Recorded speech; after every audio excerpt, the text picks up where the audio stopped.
Well, welcome to Songwriters from Here and Away. Hal Broland is in the house, and Hal, it's great to see you, and look forward to hearing you and chatting with you. Thank you. Hal, you're out in Lunenburg area? Shelburne, Nova Scotia. So Shelburne. down in Queens. Yeah, good, good. And that's the south shore of Halifax. And how long have you been there now? I've been here since 2010. That's about when I moved out here. Yeah. And you moved. So, Yeah, you moved from. Did you move from Toronto or from Manitoba? from Winnipeg, from Manitoba, yeah. Which is where the stage name Manitoba Hal comes from. Is that I built my career out there and was known pretty much through the world early on as Manitoba Hal, and so I was stuck. Even though I live in Nova Scotia, I always Right. say though, you move your head office, you don't change your brand name, right? Right. It's like Yeah. so. This is just where I live. It's not. I'm not pretending to be a Nova Scotian. Right. Although I love gotcha. it here, and I hope I'm accepted as a Nova Scotian. But Well, Hal, you and I both know that it takes about 50 years, and then you might be a Nova Scotian. well, you might be right, and I don't want to overstep anything with regards to the people who were born and raised here when I say it. But one thing I noticed, especially in Shelburne where I live, is that the community is so welcoming and had what I like to call a Hal-shaped hole in it. And as long as you're willing to be here and choose to be here, Yeah. not and contribute. and contribute, Yeah. then they don't care where you're from. It's Yeah. not like I think if I came here, and this is not to denigrate anyone who pines for somewhere they used to live, but it's not like I'm sitting here going, in Toronto we used to have this kind of coffee shop. Why don't we have one here? Yeah. yeah. It's like, no, I want Shelburne for Shelburne. Yeah. Because that's me. Yeah. Yeah. You are where you're at, so like where you are. Yeah. Yeah. Yeah, No, exactly. I get it, and I found Nova Scotians to be wonderfully welcoming, and I feel at home here. Yes. Yeah. Yeah. So, have you been writing a lot? Not in the last couple of years. The pandemic has taken a real toll on my writing, Sure. but I'm starting Yeah. to get back into it now. I've Good. written a couple of new things that are leading towards a project someday. Right. Right. I put out a little demo in the fall of 2022 called the 2022 Demo Sessions. It was really 2 tracks I recorded live in my studio, and they're the first new recordings and new songs since Right. 2019. So I feel pretty excited about that, and I've got a third one on the go right now that's going to take a little time, but it's coming together. Oh, good, good. Well, do you want to play a song right off the top here? Do you want to maybe Sure, one we of your can do new that. ones, or whatever you think? I know what I'll do. I'll do this one. This is an older song that I wrote here in Shelburne Right. around 2014, and it's And really for our quite- listeners, you're playing a 4-string ukulele that looks beautiful. It looks lovely wood on it. Yes, this Yeah. is a koa wood ukulele. It was Uh-huh. made by a builder, a friend of mine named Fred Casey. Okay. He's from Winnipeg Beach, Manitoba. And what's different about this ukulele than most ukuleles is this was built and designed to be strung with steel strings. Oh, So it is a reinforced neck and braced to take the tension of steel strings, specifically so that I could play a bottleneck slide on it. right. Great. Because that's something I wanted in a ukulele, and I found that I like nylon strings, but they don't sustain, so they're very Right. difficult to get a good slide thing going on Right. with it. Gotcha. Well, great.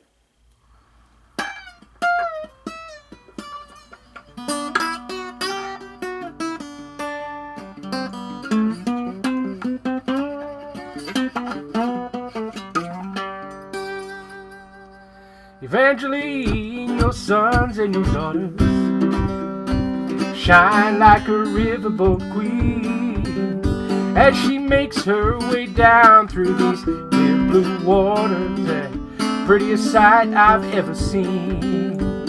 And a gambler calls out Little Joe, he passes out rolling a 7. Me, I caught a deuce, Lord, of 32 juice, and the queen took me straight on to heaven. So I put on my Sunday clothing, I put on my church-going shoes, make my way down to the river tonight. Lord, I'll sing those Evangeline blues.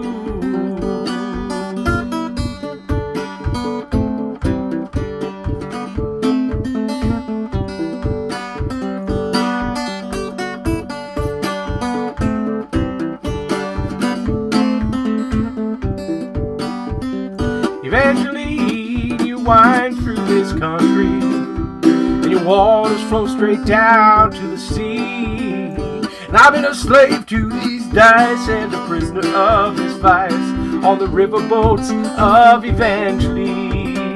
Yes, and once you've set me free, once you've carried me away, I'll be rolling dice up in heaven tonight on the waves of Evangeline.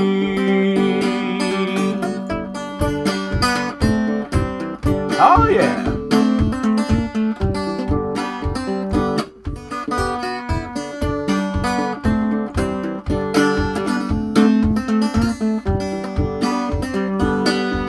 Once you've set me free, once you've carried me away, I'll be rolling dice up in heaven tonight on the waves of Evangeline.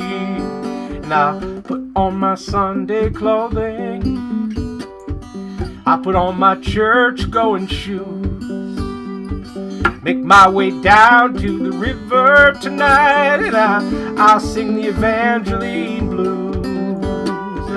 I'll sing the Evangeline blues. I'll sing the Evangeline blues.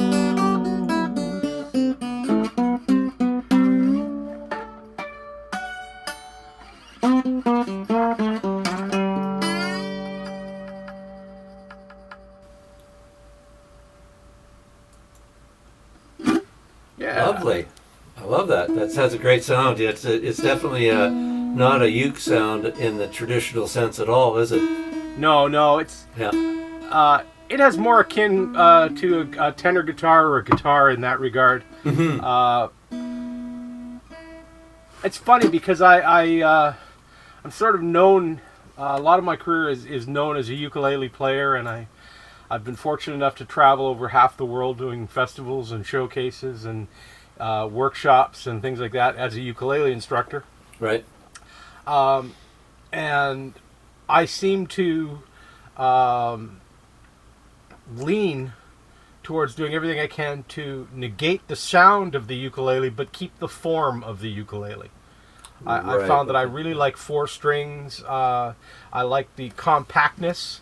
For all intents and purposes, this is a baritone uke, which means these strings are tuned in the same register as a guitar. But instead of being a big guitar at 25-inch scale, it's 19 inches. Right. So this feels better to me, and it's... Right. So it's just this... Like I said, I keep doing everything to negate it. Now, that's not to say that I don't play a regular uke. In fact, I have right beside me here, we'll do some stuff on it later, a lovely double neck ukulele, which is a tenor and a concert together that is all nylon strung, and I use that often as well. Right. So it's just a matter of what I'm playing, Yeah, to make it fit where you're headed with the song or whatever. Yeah. So you've been... Did you write that one in the last couple of years then? That Evangeline? I wrote that one in 2014. Okay. And I have... let me, as a YouTuber I like to watch, let me tell you a story. He always introduces videos with, let me tell you a story. Yeah. I started writing a series of songs, not deliberately. Deliberately in that I write songs all the time, but I didn't start out trying to write a continuing story. But in 2012, I wrote a song called Learned Pigs and Fireproof Women, and sort of creating a montage of a scene at a carnival and a story. And what I didn't know when I wrote that song, or didn't anticipate when I wrote that song, is that I would be creating a landscape and characters that would start filtering through a lot of my writing over the years. Oh, okay. And what I've discovered as I'm going along is that I have all these songs that are pieces of a story that exists based upon the elements that began in Learned Pigs and Fireproof Women. great. So the thread continues, and you're branching Yes. out into areas, and it shows up in other songs and ideas for you that Well, kind of exactly. filter And into so your new songs. I mentioned that I've started writing again, and one of the things I'm doing is I don't know what form this is going to take in the end, because we all know that CDs don't matter anymore. But I feel like I'm writing a show or a story, maybe more akin to a dramatic presentation, but I'm not with Right. not with actors specifically. It's maybe I'm writing a long form music video. I don't know, but Right. it's going to be this entire thread of this one character who begins in Learned Pigs and Fireproof Women. And Evangeline Blues, which I just performed, is the end of the story, because it's him about to commit suicide. You know, that's what the song is about. He's about to Okay. jump in the Yeah. river and die because he's, whatever. Yeah. And so I'm filling in all the gaps, and I'm putting together the pieces of this story and going, oh yeah, there's this, and then oh yeah, there's this, and they're all. I didn't even see it myself until years later. I'm looking at it going, this is him here. I can Right. see it. This is, and it's not. I want to say, I don't want to say that it's creative license where I'm bending my past writing to suit a narrative. It's realizing the characters and the threads that have gone through. That when I wrote Learned Pigs and Fireproof Women, I created the landscape for my story, the setting. Right. And, So you- and I introduced the characters, which then have had their own lives in different ways. Right. Yeah. Yeah. Well, and writing takes that on, even if you're a prose writer and writing books. You see Yeah. that happen all the time. That's great. So you may end up with a full featured story going through, and it's interesting because CDs and albums have a bit of a resurgence, and some of that themed album stuff is actually coming back. I've seen, Yeah, and it's got a niche market for sure. Yeah, it Because might the be. world is all singles now, right? But Oh yes, and I don't know. Yeah, I don't know if I'm hesitating because I don't want to be negative. I have a tendency towards cynicism and negative stuff sometimes that I fight with every fiber of my being, but I don't always succeed. As a mature songwriter, no longer in the prime of my life and in the flowering of my career, so they say, I don't know that I want to chase singles at all. Like, even if the songs are hooky and whatever, I don't want to go out and put out a bunch of individual songs and say, check out my new single is dropping. But I am feeling like putting this whole story together and figuring a way to present it to people. Well, it'll make a great live show. Well, that's right? what I'm Just thinking. on your feel own, like even, it's right? Yeah. I feel like it's a live show. Maybe You're a multimedia? performer. Well, definitely. You're ticking all the boxes. You're a performer yourself, and so you'll understand what I'm about to say. What I don't want it to be is a guy sits on a stage playing songs. Right. But I'm a guy, and I'm going to sit on stage, and I'm going to play songs. But I want it to be a show. I want it to be less about me and more about the songs and the stories being told. Right. And have it, instead of just being a set of music, to be very themed. Maybe if it isn't too full of hubris, something like Lenny Gallant's shows where they're sort of these whole thematic approaches to everything, Right. Yeah. I don't know. Finding songs that fit the theme, the overarching theme, and absolutely, and I don't know. I'd love to sit here and tell you that it's going to be ready in 6 months, and I'm playing the Carlton with it, blah blah blah, or the analysis. I don't even know when it's going to be ready. I mean, this might take another year for me to get completed. Right. But that's good. That's okay, right? It needs to take its time. I mean, that's partly the way songwriting happens sometimes for certain people. Some people sit down every day and they work it like a business religiously. They put in their 6 hours, 8 hours a day of co-writing and songwriting and dedicated function. Other people need to let it percolate, and some people go in spurts. Who knows, right? Yeah. Yeah, exactly. Yeah. I think. Well, do you want to play another tune? Certainly, yeah. I'll Yeah. play you something from my 2022 demo sessions. Cool. So in this, I'll let you hear it from itself. Sure.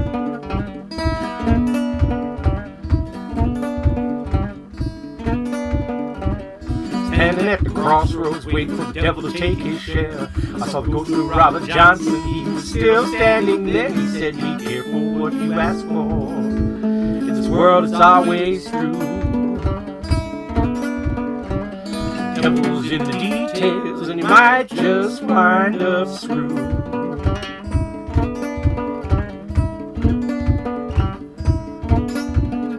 I was playing Smokestack Lightning in a bar in Memphis, Tennessee. I saw the ghost of Fury Lewis. He was staring back at me. He said, "Be careful what you ask for. Oh, it's a natural fact. The devil might give you riches, but he'll damn sure take them back. Take them back. Be careful what you ask for, you just might get it. But when that bill comes due, Lord, you might regret it. Yeah, be careful what you ask for. That's what I say to you. Be careful what you ask for, no matter what you do. No matter what you do. Yeah, be careful what you ask for, you just might get it. When that bill comes due, Lord, you might regret it. Oh, be careful what you ask for. That's what I say to you. Be careful what you ask for, no matter what you do. Yeah, be careful what you ask for. In this world, there's lots of people going to take advantage of someone who's desperate for something. You can't always trust who you run into.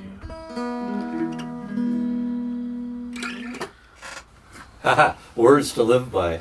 Yeah. That's great. Yeah. So that came out of the what I call the plague times. It's funny. Some people have managed to write, and some haven't. I know it's been up and down for me. So you've found a way to have a muse going for you. What do you kind of sit down at a dedicated time and space to write, or do you just kind of wait for muse? How does that work for you?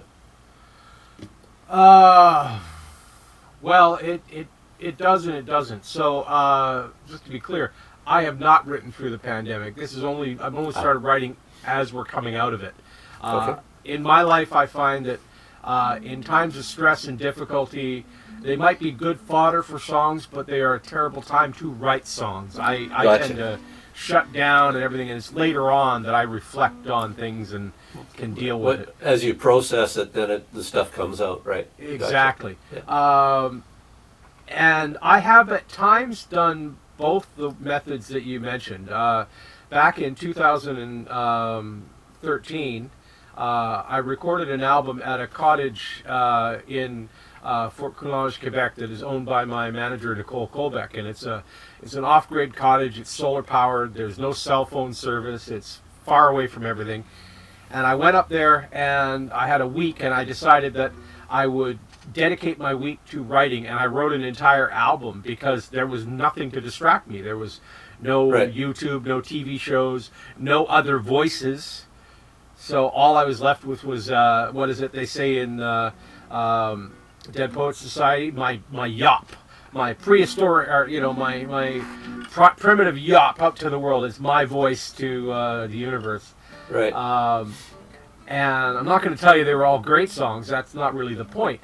But I have done that. And in 2012, when I wrote the album with Learned Pigs and Fireproof Women, I did a songwriting challenge with my fan base where I got them to send me titles. Oh yeah, cool. And I threw them all in a hat. And the commitment I made was that I would pull a name from a hat, a song from a hat, and I would write a song with that title. Yeah. And that I would post a song every 2 days. My goal was to write 15 songs in 1 month. And so I would write a song, work it out, and then the next day I would make a little video and put it in a private group for the people who participated. Right. And then I would do the same again and again and again, right? And out of that time, I didn't write 15 songs, I'm sorry to say, but I did write 9 during that period. And then, conversely, a lot of my life is waiting. I don't want to say waiting for inspiration, because that sounds like I'm sitting there with bated breath. What I find works for me is allowing the space for creativity, but not the expectation that it will show up. Does that make any sense? Yeah. So if I fill my life with tasks and things like that, I will never write. What I need to have are large amounts of time that are completely unencumbered by tasks, duties, and things. And often I'm either jamming or noodling or whatever, and a song will come to me, or I'll find myself in times where I want to say otherwise distracted, but that sounds wrong. Like if I'm on a long distance road trip and driving and I'm hours and hours in the car, I can only listen to podcasts or music for so long. I find it really annoying after a while in the vehicle. And so I end up driving a lot in silence, which some people would say is probably worse. But I hear the road noise and all that stuff, and it tends to spur creativity. Right. And sometimes the creativity doesn't amount to anything, but other times it's really good. And I do things like pull over, turn on a little recorder on my phone, and I'll start singing a line, or even just reciting lyrics that are in my head and echoing. Right. I have a song that I wrote many, many years ago now that took about 2 years to write. And I wrote the first 2 verses while riding a city bus to and from my job. And every time I got on the bus, the same lyrics would pop into my head, and the story would get a little further along, but it never finished until about 2 years later. Right. Yeah. Yeah. Well, yeah. So it's a process, right? Yeah. It's a process. That's exactly right. Yeah. And I think that at the risk of tarnishing anyone with this brush, I think anybody who tells you they know what the secret to it is selling something. Because every artist I know who is a serious writer tells me that they have no idea what really works. They sit down to do the writing every day, and some days they just can't write, or they, they're buying groceries, and all of a sudden, the thing comes to them. ABBA, not that they're stalwarts of great writing, but the ABBA said that a song like "Take a Chance" came to them while they were jogging, and the rhythm of their feet. Right. Take a chance, take a chance, take a chance.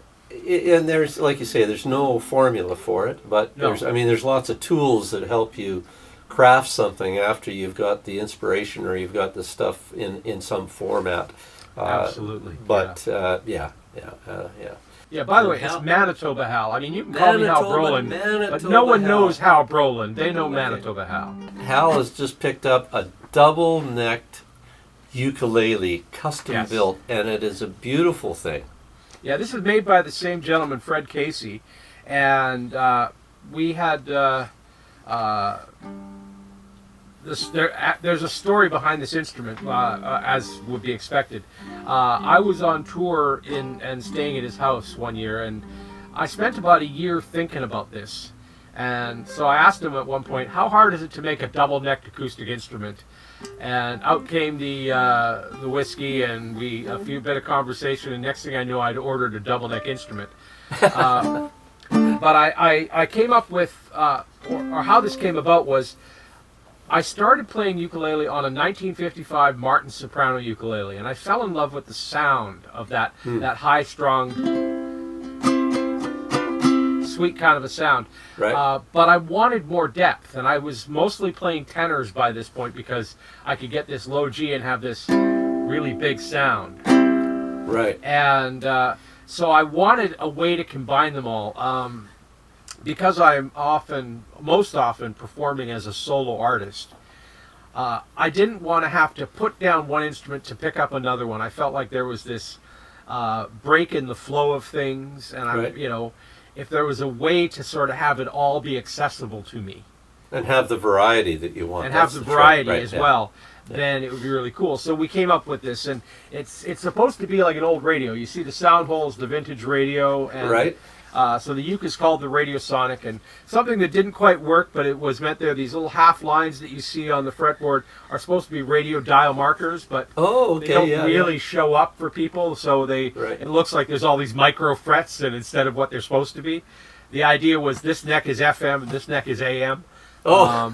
What I really wanted was numbers. I wanted to have 30, 50, 70.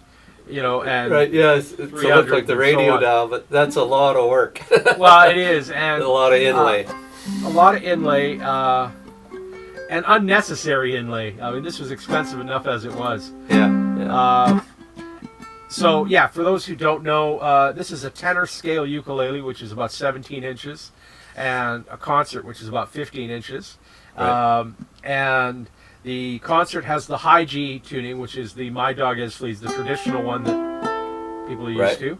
And the tenor has the low G, which is the same sort of as a guitar in terms of the linear tuning, like a baritone. The But top it's four notes raised of up a guitar. 1/5, Yeah. right? Gotcha. For those who are musically inclined to understand. So between the instrument I just played and this represents 3 of the 4 possibilities of a ukulele, which is the soprano might be up there. And there's now a new one called sopranissimo or piccolo, which are really tiny. Those have become popular, but realistically there's 4 main sizes, and I've got 3 of them in 2 instruments. Right. And so yeah, this is my other main axe that I play with. Have you written written songs, or I presume you've arranged songs custom for that instrument, and have used both necks during the song? So, do you? That was the intention.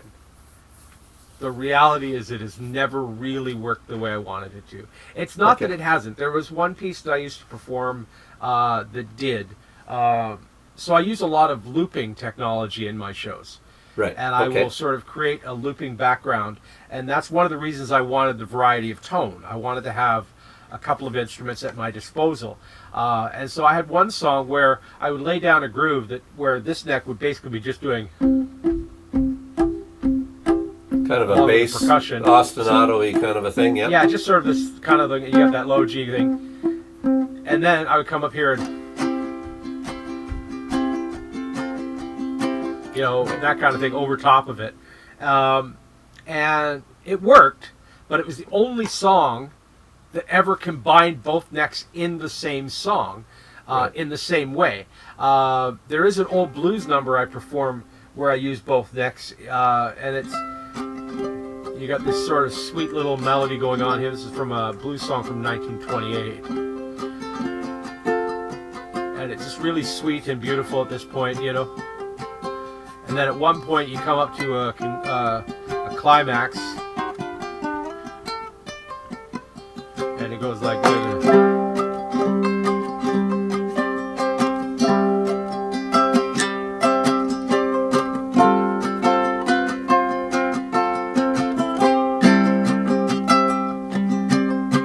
Suddenly there's a lot more going on. Right. So and you're just strumming the lower pitched neck with open strings, not playing a chord on it, so they just support what you're doing on the top neck. Exactly. Gotcha. One of the lovely bits of a ukulele in terms of an instrument is that the tuning is what's known as a C6 tuning. And the way it's oriented on the strings is you have G, C, and E are the strings closest to your face, G, C, E. So there's your C chord right there. And then your 6th note of the chord, the A, is at the top string. And so when I'm covering that there, I've now got a G, C, E, C chord. So when I'm playing here, that's what I'm playing is a C. But I can strum down, and as long as I don't hit that top A, I've got a big C and another C. And that's why that works right there. Yeah. Now I can tune this into a full C, and I have done, but I find that not always is something I want to do. I mean, which is simply to say that it's like, oh yeah, well that's, if I'm doing slide or blues, I will do that. I have in fact tuned this open often to do slide work on it. Right. Yeah. But Well, Manitoba Hal, let's hear a song off the double neck ukulele. And are you going to play the lower neck? I am going to play the tenor neck. Yeah. We talked already about the thread of songs. This is Learned Pigs and Fireproof Women, because I wanted to give you an insight into the origins of the whole thing. Great. Start that over again. That'll be your edit point there. The carnival came to this rural town, and every fool wanna lay his money down. We got a Ferris wheel, we got games of chance, got a tunnel of love for pure romance. Men will believe what they see. If you put it on a poster, they will believe. Everybody wants to hear the bearded lady singing. And this sideshow's got everything. We've got learned pigs, fireproof women, and everybody pay $1 to see them. Got a piece of the one true cross, got the bones of a union boss. Jake Leg Chester and Bootleg Sam were working at the carnival, and they had a plan. Saturday night when the tent was full, they were gonna rob the carnival. They would grab the cash and jump a train, never come back to this town again. They would hide in the bushes till they hear the bell. They would grab the cash and run like hell from the learned pigs and the fireproof women. Everybody pay $1 to see them. I got a piece of the one true cross, got the bones of a union boss. Now the bearded lady was still singing a song when the Mississippi freight train came along. Jake Leg Chester grabbed the cash and ran as Bootleg held a gun on that ticket man. They ran for the tracks, but they missed the rail, and the dog-faced boy was still chasing his tail. Stashed the cash or paid the cost, so they hit it with the bones of the union boss. Now they never found the money, and I know it's a fact. The police came along and took I totally screwed that line up, but that's alright. They never found the money, and I know it's a fact. They took those boys away and they ain't coming back. The sheriff came around looking for the dough, but I hid it down in my bedroll, and I left that town without thinking twice. Found my own way to paradise. Bought myself a truck and a small sideshow, and every single summer now I hit the road with my learned pigs and my fireproof women, and everybody pay $1 to see them. I got a piece of the one true cross, and I got the bones of the union boss. All right. Learned pigs and fireproof women. Yeah, so I mean, there's three or more people in that song, but really that were introduced. But the main one, we don't even know his name yet, is the guy at the end who saw what happened, took the money, and benefited from it without committing the crime. I mean, in a way, he did commit the crime, but not the real crime, not the original one. So there's just a ton of threads that you could come off of that, and because a carnival sideshow kind of thing, there's just so many possibilities, right? Yeah, absolutely. And by the way, if you want to retake that, that's fine. But I don't mind the little. I don't mind the glitch. I'm completely human about it. I learned a long time ago that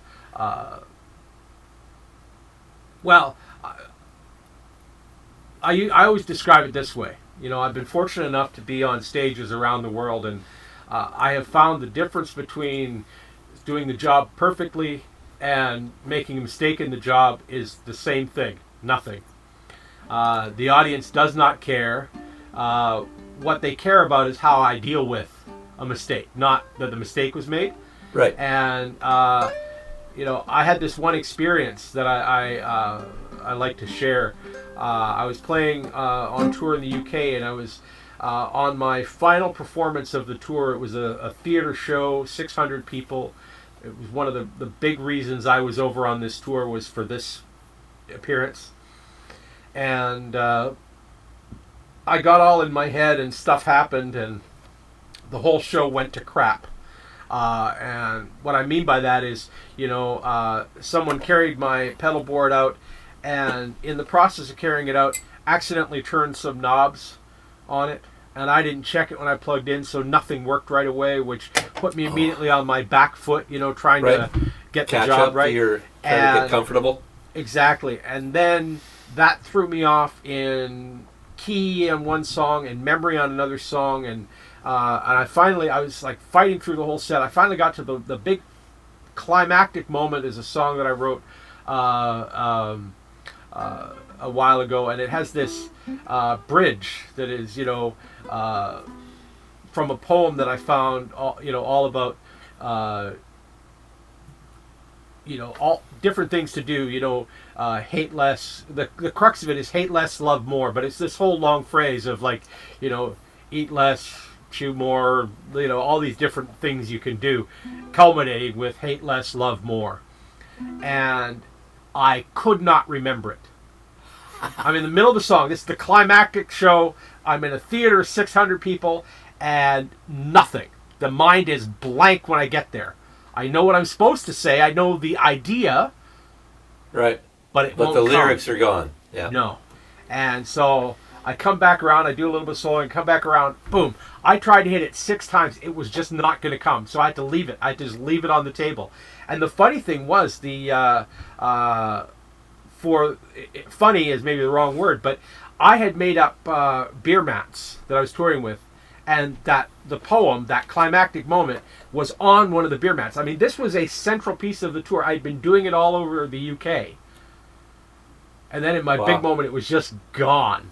Yeah. And I walked out of that show convinced that I was never going to be going back to the UK, that I had just disgraced myself and my career was over and everything that you can imagine. My manager was with me and she was like trying to figure out what was going on, and I was just pissed and inconsolable. And a lot of these kind of affairs that I play have a workshop component the next day or the day before the concert, right? Right. So the next day I had to go back and teach. And so I mustered up what little dignity I had left to go back and fulfill my contract and teach. And I brought the beer mats. And as I arrived at the venue, it was a steady stream of people coming up to me, telling me how much they enjoyed the show. And I would hand out the coasters, the beer mats, and say, "Here, this is what I was trying to remember," and blah blah, and they would chuckle and take it away in the memory. And then about 2 weeks later, I started to see reviews posted, and everyone was like, the reviews were all super positive. They were raving about my performance. Right. And I thought, how could they be raving? I mean, it was the worst, right? Worst show I ever gave. And then about a month later, someone shared with me a video that they had taken of the whole night of my show. Right. And I steeled myself to watch it. And I suddenly realized that what I was seeing was not what I was experiencing. Right. That the audience sees an entirely different show. Right. And it was sort of this big moment where, as I said, coming back to the mistakes, I inside was completely struggling to hold on to everything. But I have trained to do what I do. I have practiced to do what I do. So even when I know I'm not all there, it's not always evident, right? And that was like a big sort of realization when I looked at that. It's like the photos looked like I was having fun, and the video looked like it was great, and the audience loved it. It was like, oh, they weren't at the show I was at. Right. The show that you were playing in your head was totally different, for sure. Totally different. Yeah. And so that was a big sort of moment. And it's why I don't care so much about making mistakes anymore, because I figure, well, I always make them. I can play 7 nights in a row. Let's go even further. I used to do, prior to the pandemic, I would do about 200 shows a year. 200 nights in a row, everything would be perfect. And the very next night, I would forget all the lyrics to one of my songs. Sure. Yeah. It's like, why? Why all of a sudden do I not remember what I'm doing? Yeah. Yeah, and You know, so I just started shrugging and going, "Oh well, that's today." You know? it's human nature, and you never know. And well, it's a good lesson to learn, right? And it's a good lesson to share, because it's easy to stay too far in your own brain when you're performing. And therein lies the deal. I've talked with people about practicing, and I don't practice much. I prefer to just go perform and get my practice on stage.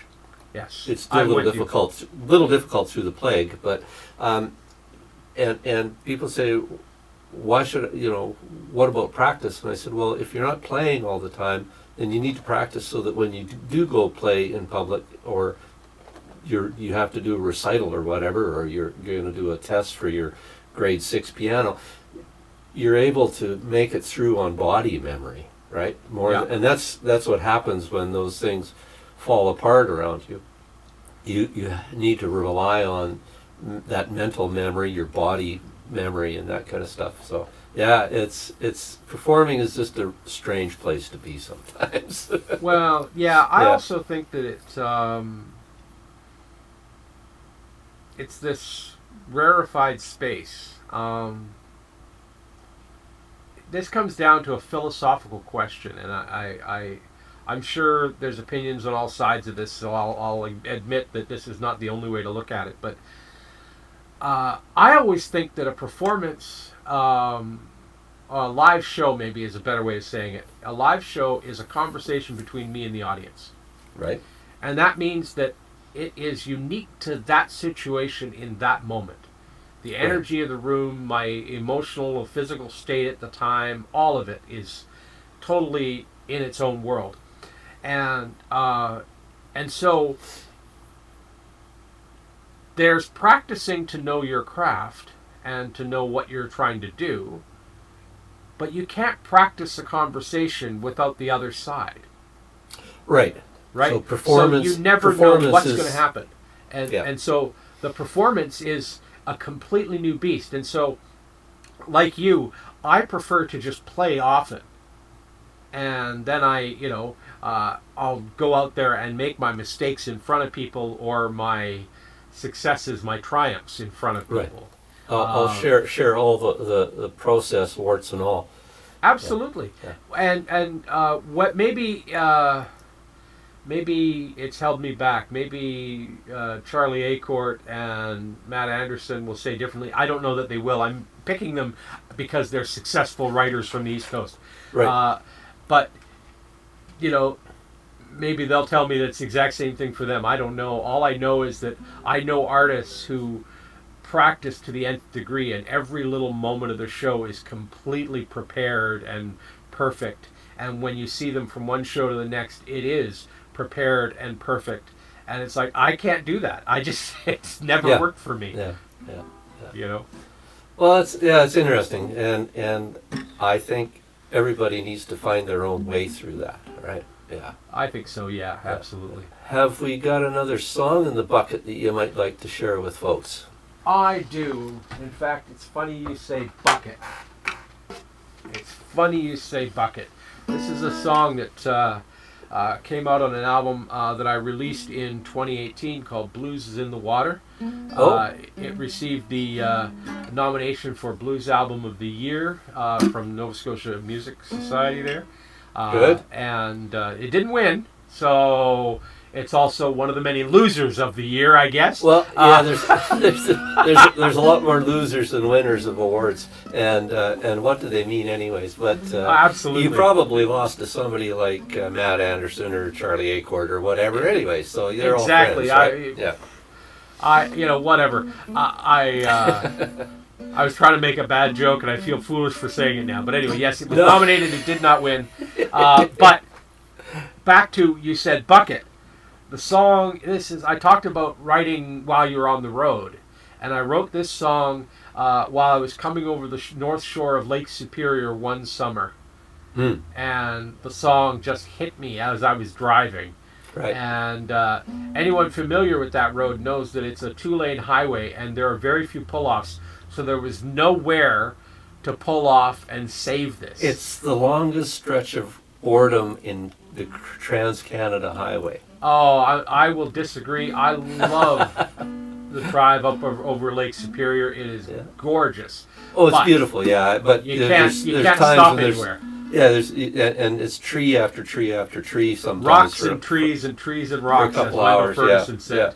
Depending on where, Wendell did that one, yeah. It depends on where you're going or what stretch of it, but it can be long for sure. Yes. Yeah. So anyway, this is the song I wrote while I was driving down there.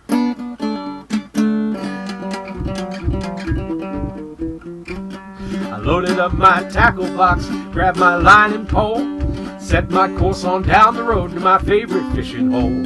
I bait the hook and I set the line and I cast it all damn day, and I got nothing to show for it but that one that got away. And there's plenty of fish, plenty of fish, there's plenty of fish in that deep blue sea. Yes, plenty of fish, there's plenty of fish. Everybody's catching but me. Now you've heard it said, you give a man a fish and you'll feed him for a day. You teach that same man to fish and he'll sit in a boat all day. My granddad taught me how to fish and he said, here's what you gotta know. You chase her until she catches you, that is all she wrote. And there's plenty of fish, there's plenty of fish, there's plenty of fish, that deep blue sea. Yes, plenty of fish, there's plenty of fish that everybody's catching but me. Now I live down in Shelburne, Nova Scotia, and for those of you who know Shelburne, you know that one of our major industries down here is lobster fishing, and we've got this beautiful harbor that is noted as the third best natural harbor in the world. Right down on the water is a bar called the Sea Dog Saloon, or more accurately I should say, right down on the water was a bar named the Sea Dog Saloon. It closed during the pandemic. It's now in private hands. But there was a lovely music scene there. I would go down on a Friday night, and that's where you'd listen to live music and hang out with your friends. And there was a waitress there named Wanda. Wanda's still around, but she's not waitressing anywhere that I know of.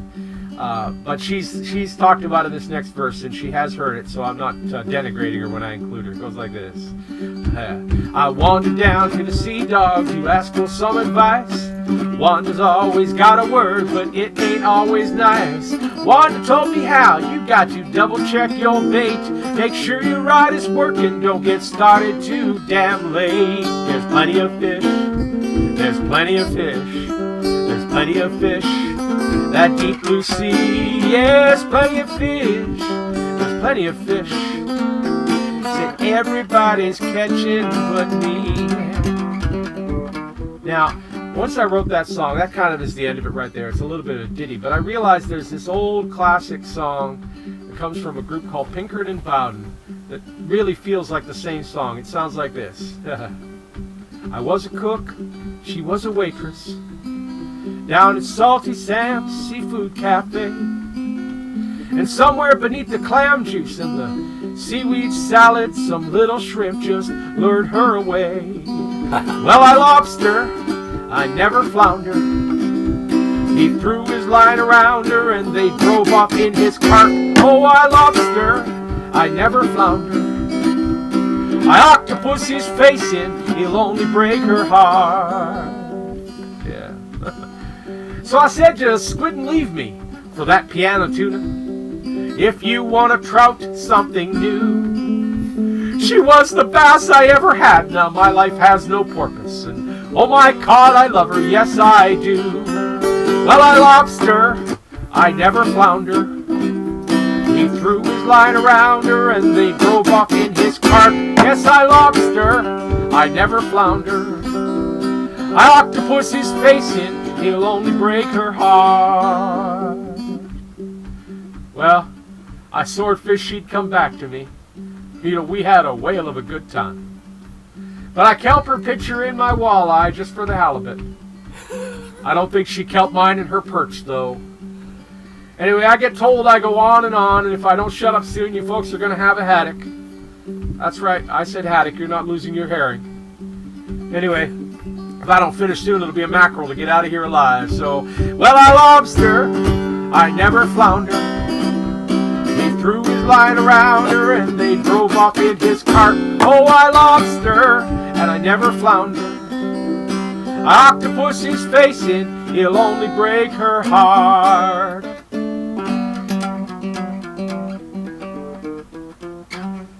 Frankly, Scallop, I don't give a clam. That's great. I remember hearing that song. Yes. Yeah. That was quite a while ago. It was in the 70s, I think, is when it was on the radio. Yeah. Well, that would have been the last time I probably heard it, right? Yeah. No, yes, as soon as I finished Plenty of Fish, I realized that it is the preamble to I Lobster and Never Flounder. Yeah. So, thinking of the 70s, so when did you start playing? Did you start playing as a kid and kind of thing? No, I was a late bloomer. I didn't pick up an instrument till I was 18 years old. So that would have been... a while back. Yeah, it would have been a while back. It was about back in the 80s. 1983. Yeah, you're not wrong. Yeah, 83 is about when I started. Yeah. I always think it's interesting, but then again, isn't everybody's life interesting to themselves? I failed high school band. Nobody thought I should be a musician in my life. I wasn't. That was not the path I was headed on. And I was sitting with a friend at his house. He lived in a mobile home in Abbotsford, British Columbia. Mm-hmm. And I was hanging out with him one night, and he picked up his acoustic guitar and jammed to some record. I don't know what. In my head, I think it was Eric Clapton. I think he was playing to like Cocaine or something, you know. But he had the record on, and he was just noodling away. And excuse me. And in that moment, I had what I refer to as an out-of-body experience, an epiphany. I saw the rest of my life. I tried explaining to people, no one understood, but I knew right in that moment that I was a musician, that was what I was supposed to be doing with my time. Wow. And I got a guitar and I started trying to learn, and I was terrible. My mom would come down and she'd say, "Oh my gosh, you know you're not on key, right?" And I would say, "Doesn't matter." And she'd say, "What do you mean it doesn't matter?" I said, "It's a muscle. I have to train it, and I can't train it unless I'm terrible. If I sing and I'm not great, that's me using it, learning to control it, you know?" Right. And I have to do that to be anything. Not that I think I'm great, but I had the presence of mind, even when I was young and knew nothing, to know that you don't suddenly become great with it. You know, that I had to work at it. Right. And so I just started practicing, learning anything I could learn, digging into it, writing. I didn't write a lot of songs then. I mostly was doing covers and doing things like, you know, John Mellencamp songs, you know, Small Town, and Jack and Diane. So do you do many covers in your show now? I do a lot of old blues covers mostly. Okay. I don't really do a lot of pop stuff, although I could. I just have, because I getting slightly off a track, most of my career became this blues guy doing old slide blues and things like that. Right. And so when I transitioned into being a ukulele player, I just took that same world. So I had already moved away from the covers, but I started out playing in open mics, doing things like, you know, Moon Shadow, you know, the old... Yep. And, all the T for the Tillerman and stuff. Tunes and, you know, all that kind of stuff. I even ended up having a show touring in the prairies for a while, doing pop hits, you know, things like Life is a Highway and all that stuff, with sequences and drum loops and, you know, all that stuff. So I have done all that. But how this leads into the writing is I had this whole career playing cover shows in bars, and then I had this moment, much like that moment where I knew I'd be a musician the rest of my life. I was playing in Northern Ontario in February, and I had this gig. I was living in Winnipeg, and I had this gig that was in Red Lake, Ontario. And for those who know the area will know that it's about 5.5 hours from Winnipeg. You drive east into Ontario, and you take Highway 105 north. And it's a mining community. It's a lovely area. It is not a place you really want to go in February. But no. That being said, I had that gig, and my duo was driving up there, and we had one mishap after another on the road. We had flat tires. One flat tire caused our trailer. Well, we had a trailer that was hauling our gear, and one of the flats was on the trailer, and that caused it to crash down, and we had to brace the spring, the leaf spring, and we didn't know at the time, but it damaged some of our gear. We didn't find out till we got to Red Lake. We had flat tires on the car. We finally we got as far as Kenora, which is about an hour and a half to 2 hours from Winnipeg, and 40 below, middle of the night, we're freezing. We can't go on. The vehicle is like, we're limping. The morning comes, we get a garage to help us fix up something, and we limp back to Winnipeg. And I'm about to bail on the show. I'm about to call my agent at the time and say that we are not going to make it. We've had so many vehicle troubles, and I knew it was going to cause us trouble, but what do? You can't do it. And a buddy of mine said, "Don't worry, I've got my car fixed," and he was able to fix it just in time for us to leave and make it. Right. So we took off, and we finally made it there. We finally made it there almost 32 hours after we initially left. We finally made it to Red Lake after 5 hours, a place 5 hours away. We found out our gear was broken, and our buddy who drove us up turned around and drove back to Winnipeg to replace the gear for the next night. Anyway, long story short, on the way home from this gig, which was terrible, by the way. I mean, it was playing in a bar. We were not in good shape because of everything we'd just been through. They had one spotlight, one like white floodlight on the stage. I mean, it was nothing glorious or romantic about that gig. And fortunately for me, no one in Red Lake remembers those days for me, because I've been up there and played many times since, and no one has remembered that I was in that band. But anyway, we had more trouble on the way home, and I took this as a great sign from the universe that I was not doing the right thing. Right. And so set your path elsewhere. I quit. I got a day job somewhere. I can't even remember what I went on to do, but I went on to get a day job, and a few years later, I found myself, I owned a business at the time, and things were not going really good.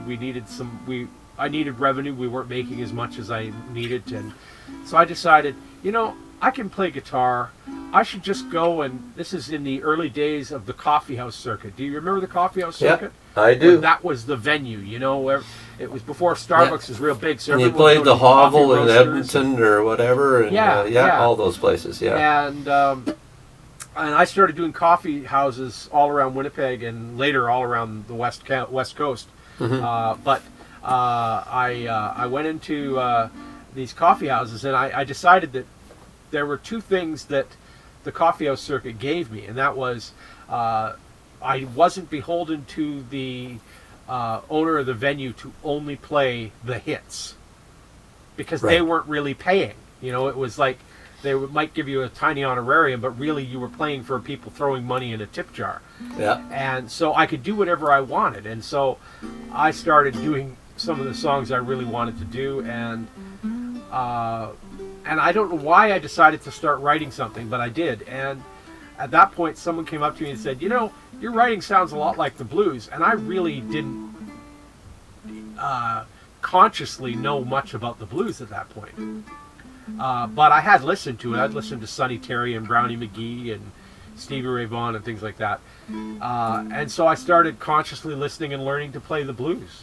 And that was like this schism, it's like the whole universe took me off in this other direction, and that's where my whole career lived. So the early days were the understanding what kind of work I was doing, and then this is where I've been creating and living, is over here. And I find that I've talked with a few people along the way. Think about early years of doing cover tunes. You learn a lot about the craft of songwriting from the backside of it, kind of. And about performance, of course, and getting your chops on your instrument. And if you can cop a cover song reasonably well, you learn a lot, right? And 10, 15 years doing that makes a lot of impact on how you are as a person as well, right? Yeah. So yeah. I was a terrible cover act. Yeah, well, I I think I am too. But I was just thinking, do you do much co-writing now? Some, not as much as I would like in some ways. I don't know if it's, I was going to say a weakness on my part, but I don't think that's what I mean. I'm not, maybe I'm not comfortable sharing the raw underbelly of creation with another person. Mm-hmm. Yep. So Yep. I only am willing to share it once it's at a certain point, and then I'm reluctant to change certain elements. Right. You know, It's so I'm co-writing. co-writing, and people are like, "Oh, we should change that to that," and it's like that doesn't make any sense. That's not what I'm trying to say. That it's like, so Yeah. I've found very few people that I can sort of willingly go through that process with. It's not for everybody, and not everybody is your co-writer, right? Yeah. Absolutely, yeah. And you have to leave a lot of ego at the door when you go into a co-writing session. And Yeah. And I'd like to think that that's exactly where I'm at, that I can do that. But I have to also be realistic and say that, by the time I'm sitting down with something that I think is a song, right. it's kind of already a song. My best situations of co-writing have been when I've had friends of mine hand me lyric sheets, and I've taken them away, and those have become really great co-writes. Well, good, yeah. And I had one case where I wrote a song with a friend of mine, and he recorded a version of the song completely different than what I took away from the writing. So when I wrote it in an open D slide blues lick thing world, Mm-hmm. and when he took it away, he recorded it in an E minor. And after hearing his version, I went, "That's a better version of the song." Right. Right. And so I started doing his version, Right. And so in those situations, the writing has been back and forth. Right. That same fellow, and he's been my most prolific co-writer. We've had many different variations of things we've done. One of my favorites was we wrote one song where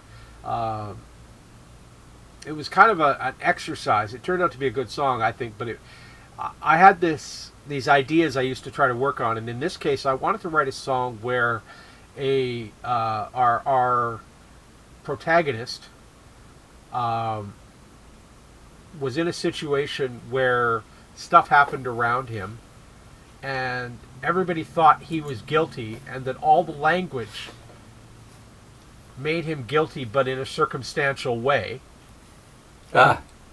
Right? But there was nothing that actually said he did it. But the whole song makes you absolutely sure he did.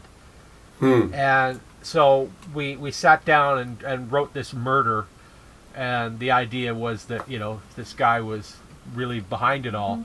But really, he was just in the wrong place at the wrong time. He's not really guilty. Right. Yeah. Oh, it's neat how songs develop, right? Yeah. Yeah. I found, when I first started writing songs, I did a lot of stuff like, about me and my perspective and or my experiences. And now, most of what I write now are stories of other people. Right. They're either real or through imagined. my life, but they're not, real or imagined. They're filtered through my life, but they're not, there's no personal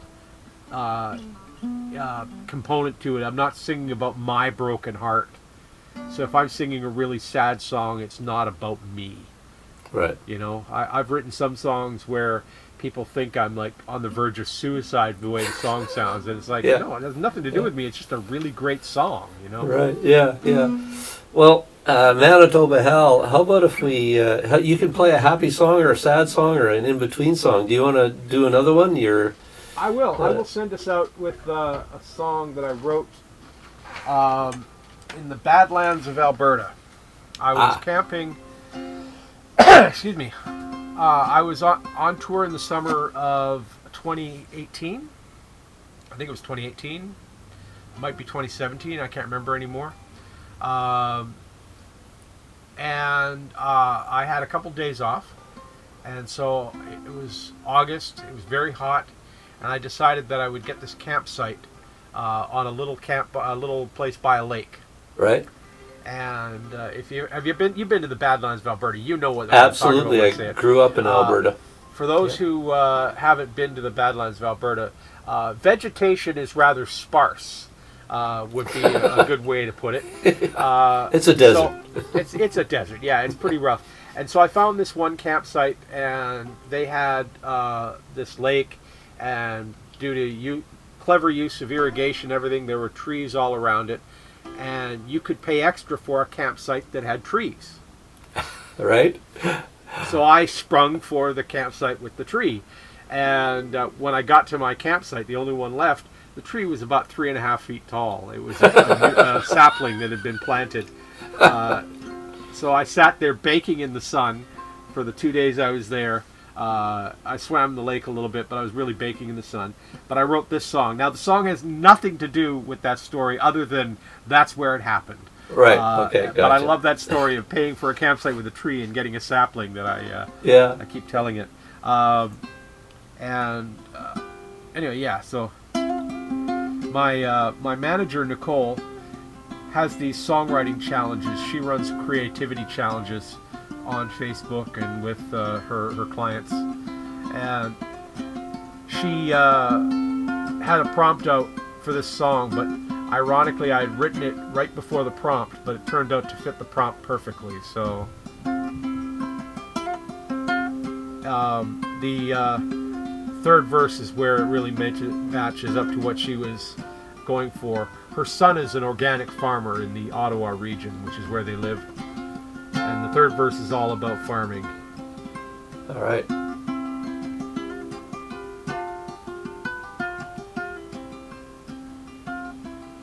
If I was a river, I would flow free, and I could slip past any boulder that's trying to stop me.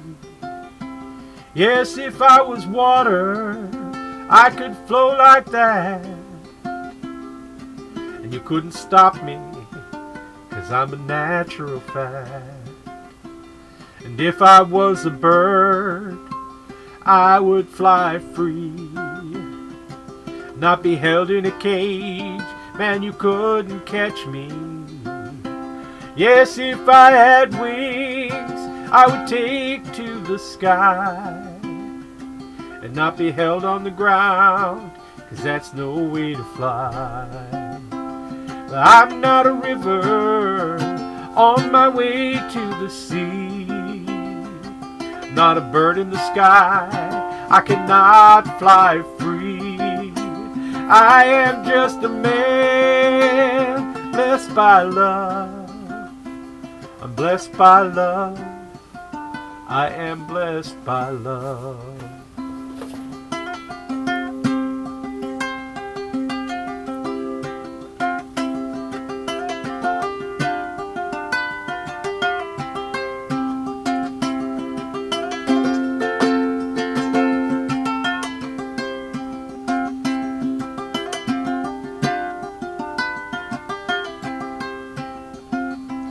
Now if I was soil, I'd be fresh and clean, and I would grow lots of food, more than you would ever need. Yes, if I was dirt, oh, I'd be a home for the trees, I'd be a bed for the river, I'd be the ground for your feet. But I'm not a river on my way to the sea, not a bird in the sky, I cannot fly free.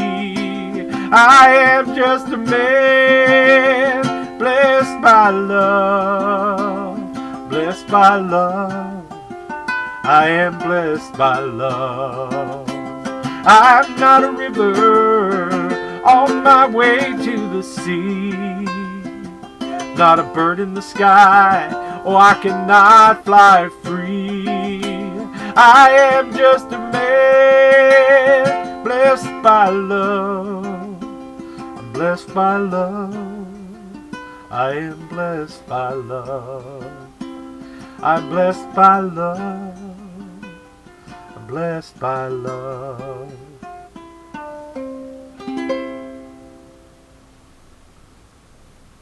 All right, Manitoba Hal on Songwriters from Here and Away. Thanks so much for your time, Hal. Oh, my That's pleasure. excellent. Thanks for having me. Yeah.